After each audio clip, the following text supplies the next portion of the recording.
നമസ്കാരം. Raf talk ഫുട്ബോളിലേക്ക് അവർക്കും സ്വാഗതം. പൊരിഞ്ഞ കിരീട പോരാട്ടത്തിൽ നിൽക്കവേ സുപ്രധാനമായൊരു മത്സരത്തിൽ സാദിയോ മാനെ എന്ന സൂപ്പർ താരത്തെ ഇതിന് പുറത്തിരിച്ച് കളി പൊട്ടുകയും ചെയ്തല്ലോ. 3-1 പൊട്ടി. അൽ ഖാദിസിയോട് 3-1 പൊട്ടി. അൽ നസറിൻ്റെ സൗദി കിരീട മോഹങ്ങൾക്ക് തിരിച്ചടിയാണ് ഈ തോൽവി. പക്ഷേ ഇനിയിപ്പോൾ അൽ ഹിലാലുമായിട്ട് നേർക്ക് നേർ മുട്ടുമ്പോൾ എന്ത് സംഭവിക്കും കാത്തിരുന്ന് കാണാം. എന്തായാലും ഇത്ര പ്രധാനപ്പെട്ട മത്സരത്തിൽ എന്തിനു മാനയെ പുറത്തിരുത്തി എന്ന ചോദ്യം ഓർഗെ ഹീസസ് കളിക്ക് ശേഷം നേരിട്ടു. അദ്ദേഹത്തിന് പരിക്കോ മറ്റു പ്രശ്നങ്ങളോ ഇല്ല, എന്നിട്ടും കളിപ്പിച്ചില്ല. ഓർഗെ ഹീസസിൻ്റെ മറുപടി ശരിയാണ്, സത്യമാണ്. ഞാനാണ് മാനയെ ലൈനപ്പിൽ നിന്ന് പുറത്തിരുത്താൻ തീരുമാനിച്ചത്. It's true that I choose to leave Mane out of the lineup. അതിൻ്റെ കാരണം അദ്ദേഹമാണ് ഏറ്റവും അധികം മത്സരങ്ങൾ ഞങ്ങൾക്ക് വേണ്ടി ഇപ്പോൾ കളിച്ചിട്ടുള്ളത്. മാത്രമല്ല ആ AFC ചാമ്പ്യൻസ് ലീഗ് 2 മത്സരം കഴിഞ്ഞ് വന്നപ്പോൾ അദ്ദേഹത്തിന് പനി പിടിച്ചിരുന്നു.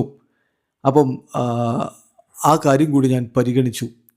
അവനെ റെസ്റ്റ് ചെയ്യിക്കേണ്ടതുണ്ട്, അവന് റെസ്റ്റ് കൊടുക്കേണ്ടതുണ്ട്. മറ്റു പല പ്ലേയേഴ്സിൻ്റെ കാര്യത്തിൽ ഞങ്ങളത് ചെയ്തിട്ടുണ്ട്. ക്രിസ്ത്യാനോ റൊണാൾഡോയുടെ കാര്യത്തിലടക്കം ഞങ്ങൾ റെസ്റ്റ് കൊടുക്കുന്നുണ്ടല്ലോ.